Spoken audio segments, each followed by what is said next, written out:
意大利圣心天主教大学的硕士崔博学给我们讲一个广彩的几个关键词。来，请大家欢迎啊，欢迎。大家好，我叫崔博学。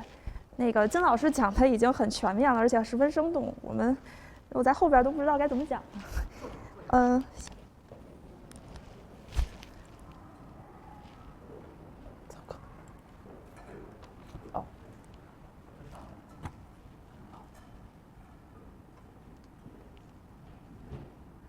那我们今天讲的吧，不是这个学术讲座，是以这个普罗大众的这种层面呢，跟大家来分享一下这个现在学界的一些观点，还有一些研究的成果。那我也是站在这个前人的这些学者的肩膀上来跟大家进行分享。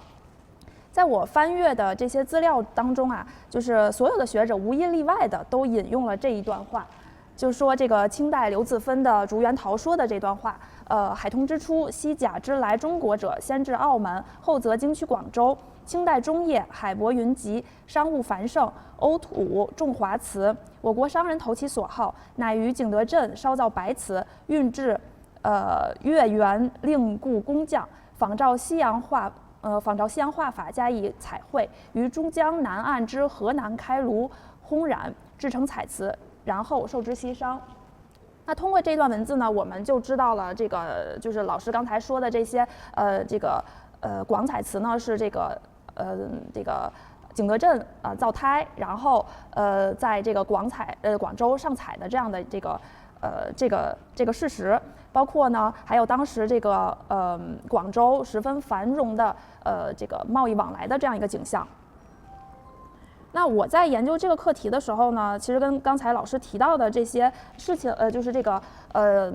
宫廷珐琅彩，还有这个景德镇的粉彩，还有广州的广彩这样的之间的这种千丝万缕的关系，我也是开始一头雾水。那我翻阅了一些这个学者的研究资料呢，大家有这样一种就是这个逻辑线啊，大概是这样的。就是从这个康熙22年，也就是1683年呢，在广州的这些传教士呢，带来了这个金属胎画珐琅，然后呢，在广州之后呢，被进入内廷，之后呢，在康熙32年，也就是1693年的时候呢，在宫廷呢设置了这个珐琅作坊。之后呢，由于这个康熙皇帝呢十分喜爱这样的这种珐琅彩，也就是之前忘了说了，这个珐琅彩呢是这个从传教士呢从法国一个地方叫这个 Limoges 带来的。那这个珐琅呢，他们大概是从14世纪就已经有这样的一种技法了。那在传到内廷之后呢，康熙皇帝很喜欢这种无论是铜胎画珐琅还有瓷胎画珐琅的作品，那他们呢就开始下令研究并且他们就开始下令呢，从广州调来了一些珐琅工匠，然后呢，在他们这个宫廷里开始研制瓷胎画珐琅。那大概是就是我翻阅的这些学者的这个研究成果啊，大概是说最迟至1720年，也就是雍正59年的时候，这个瓷胎画珐琅研制成功了。那这样看来呢，就是这个在就是这个宫廷呢，它运用的东西呢，就是景德镇的白胎，还有这个西洋的珐琅料，包括呢那它上釉的这个就是绘制的画师呢，就是这个造办处的画师，或者呢请教了欧洲画师进行绘制的。在瓷胎画珐琅这个研制成功之后呢，这样的这种技法传到了景德镇。像刚才金老师也有提到的，说之前呢我们是这个五彩瓷，那有了这样的技法之后呢，就发展出来了景德镇的粉彩瓷。那在广州那边呢，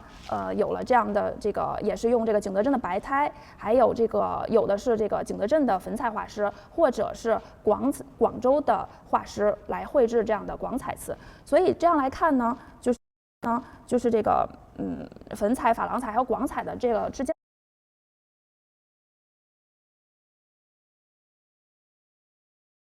的关系呢，有着千丝万缕的联系。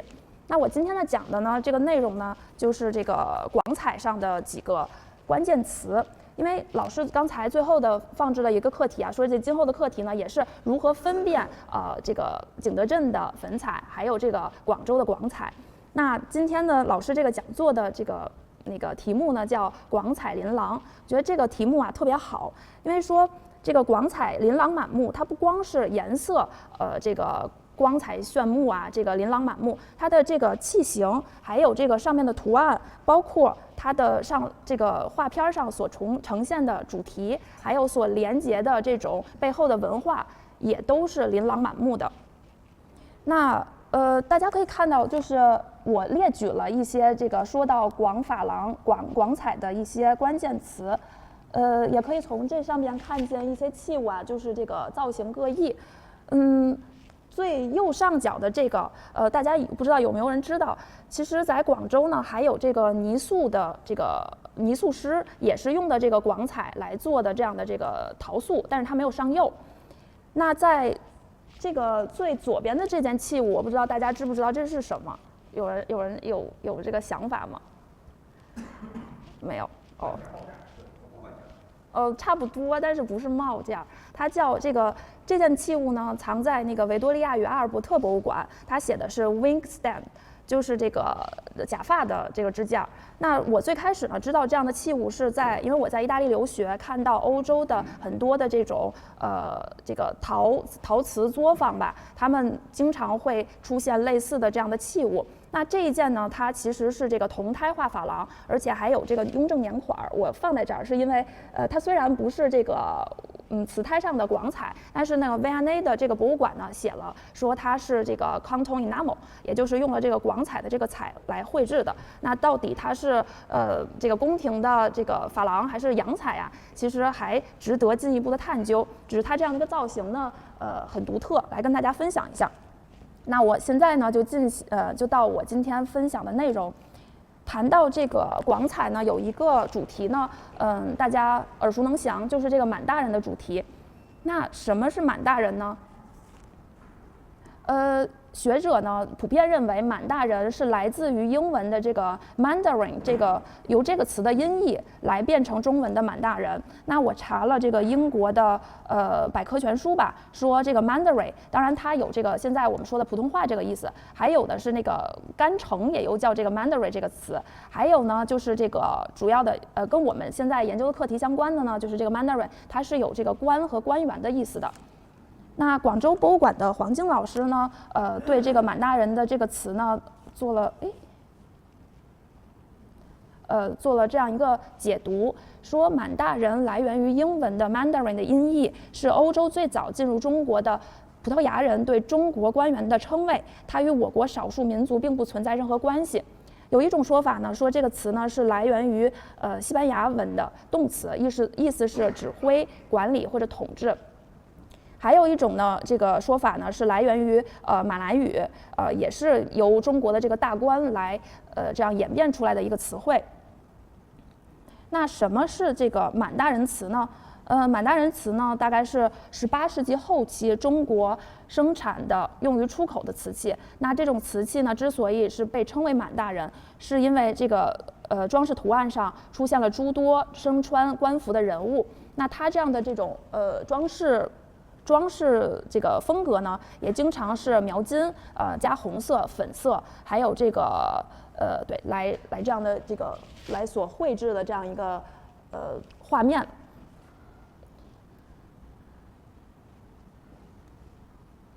我们看几件这个满大人的这个作品。这个呢，这几件作品呢，也是出自于这个北京广彩瓷博物馆。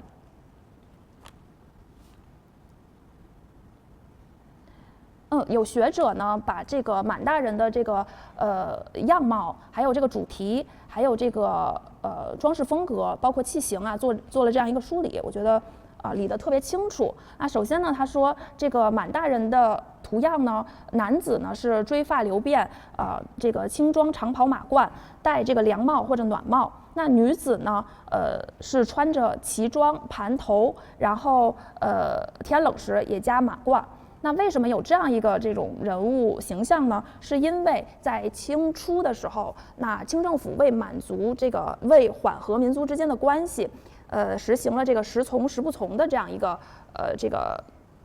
政策。那其中有一点呢，就是男从女不从，也就是男子都要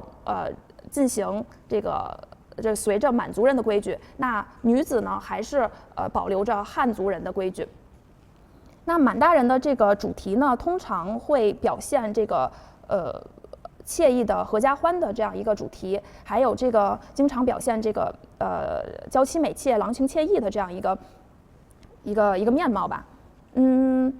还有就是这个满大人的这个装饰图案呢，有一种呢就是这个颜色比较单一，以麻色为主；还有一种呢就是这个颜色呢特别明快、绚丽夺目。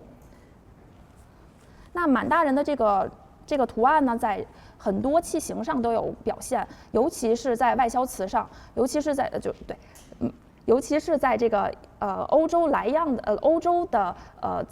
这个器型上，比如说像上面的我现在上面大家看到的这样的这种酒杯，还有这种汤碗，那它的这个叫什么？绘画技巧呢，也是借鉴了西洋油画，它的这个层次感还有立体感十分分明。有的呢也借鉴了这个素描和铜版画的这种技法，表现它的这个立体感和空间感。还是这个广州博物馆的黄静老师呢，把广彩上的这种绘画技法呢，介绍给了大家，说一共呢有这样2种技法。一种呢叫做折色人物，一种呢叫做这个长形人物。那折色呢，实际上就是设色，因为广州方言的发音而变成了折色。那这样的一种技法呢，其实是源于景德镇的粉彩影响，先用墨彩描绘出人物的形象轮廓线，然后再进行填色。那长形人物呢，是部分勾线描绘出人物，并且把这个人物进行定位。然后呢，把这个人物的头部、衣领这个一些关键部分啊，用这个墨彩勾画好、定位好之后，再上彩。那它的这种绘画的技法呢，就是兼有五彩还有西方油画的这样一个特征。那折色人物呢，最早出现在这个广彩瓷上，之后呢，也是与这个长形人物这个技法同时运用的。对，然后这个折色人物呢，兼有五彩还有粉彩的特征。那这个长形人物呢，是成熟于这个乾隆时期，被广泛应用。那一直到现在呢，这个广彩也用这种手法来进行绘制。所以总结一下，就是说这个满大人呢，经常是描绘了这个一家或者两三代人的这样一个美好祥和的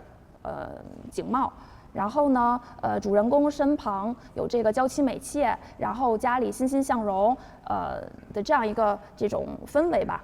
那很多学者呢，有一部分人呢认为说这个满大人是不是外国定烧的，就是说外国来样定烧的，但是我们从来没有找到过这样的这种定烧的这种样本，所以呢，在我看来，这个满大人的这种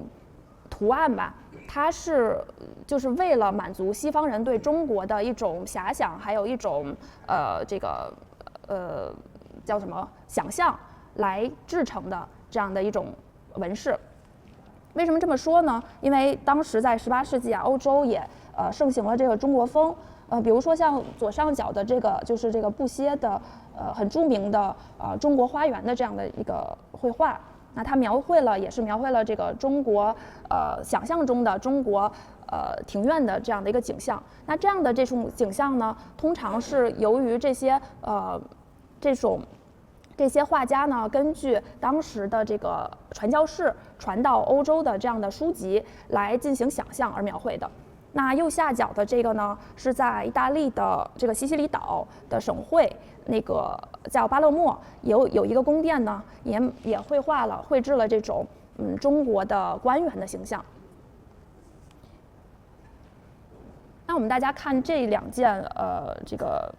器物吧，可能大家也觉得说这个是这不是就是我们这个中国的满大人图样吗？它这个描金呀，又用这个麻色，包括又表现了这个阖家团圆的这种景象。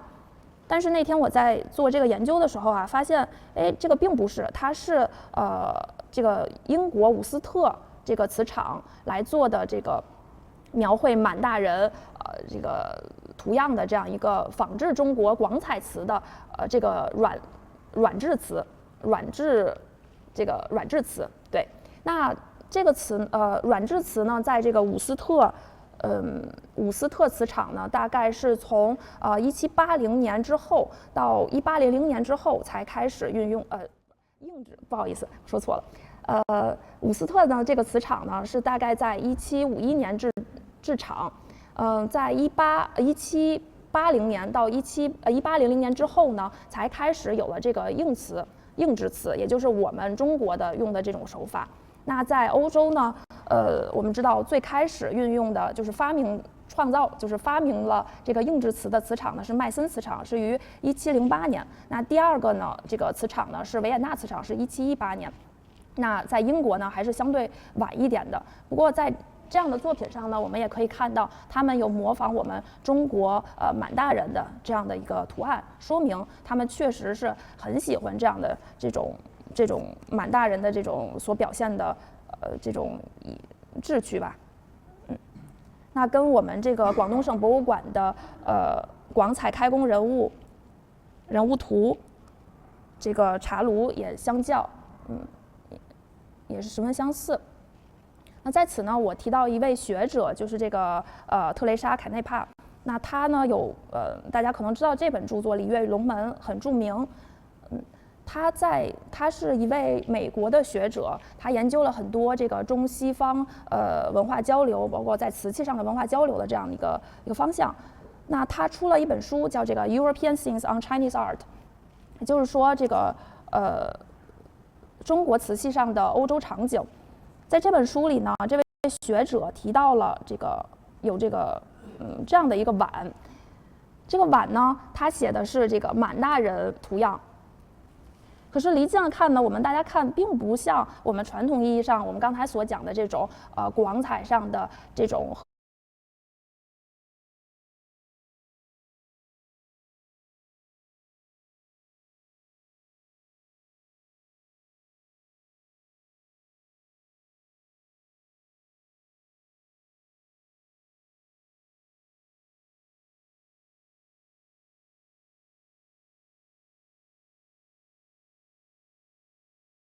磁场呢是维也纳磁场，是1718年。那在英国呢还是相对晚一点的。不过在这样的作品上呢，我们也可以看到他们有模仿我们中国满大人的这样的一个图案，说明他们确实是很喜欢这样的这种满大人的这种所表现的这种志趣吧。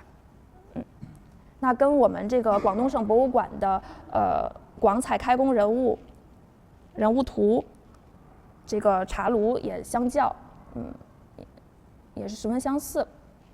那在此呢，我提到一位学者，就是这个特蕾莎·凯内帕。那他呢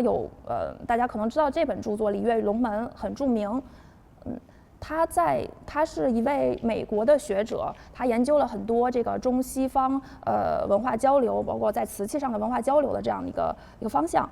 那他出了一本书叫这个 European Things on Chinese Art， 也就是说这个中国瓷器上的欧洲场景。在这本书里呢，这位学者提到了有这样的一个碗。这个碗呢，他写的是这个满大人图样。可是离近了看呢，大家看并不像我们传统意义上我们刚才所讲的这种广彩上的这种合家欢的场景。而西方人呢，最开始就比如说这样的西方学者呢，把这种打猎式的场景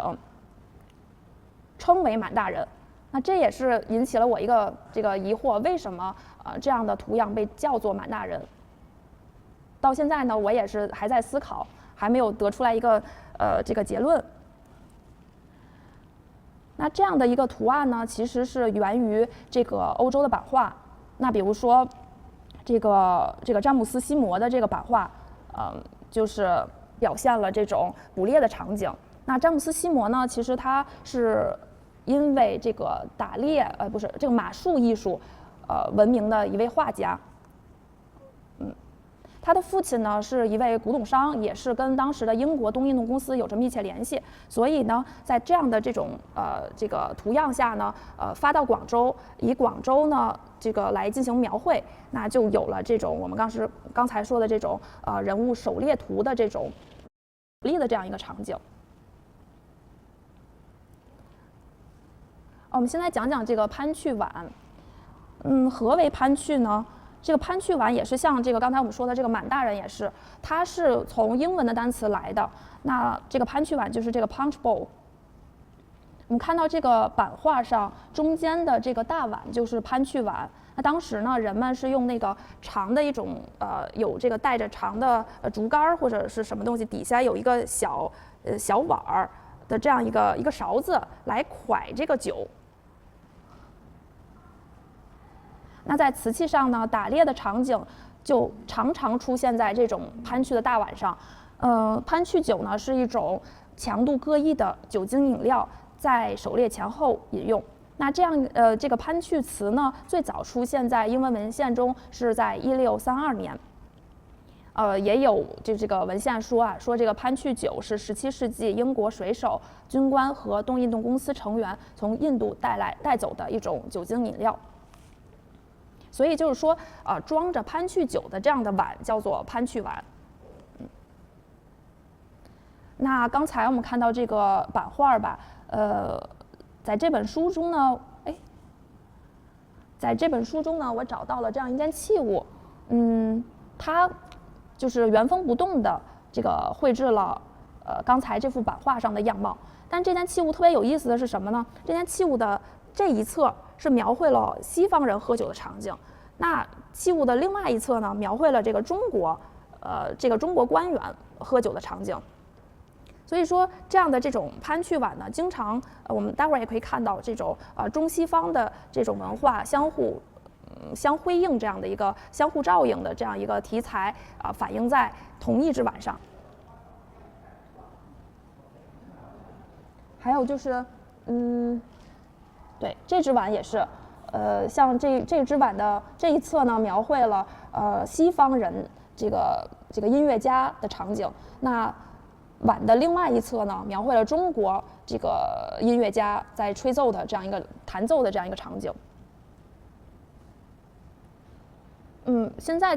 再说一个，再往下深入说这个潘趣碗的纹饰有一种专门描绘广州13行的这种纹饰呢，叫做行碗。那在英文里边呢，或者说在这个广东话里面，他们叫红豆，就是因为这个粤语吧，他们这样有一种这个发不清楚这个行，所以就变成了红豆。那这个行碗呢，通常是带有这个通井和开光的两种形式。在清代雍正至乾隆时期，通常以通井为主；那在乾隆后期呢，以开光为主。像这个碗呢，就描绘了这个广州13行的这样的一个场景。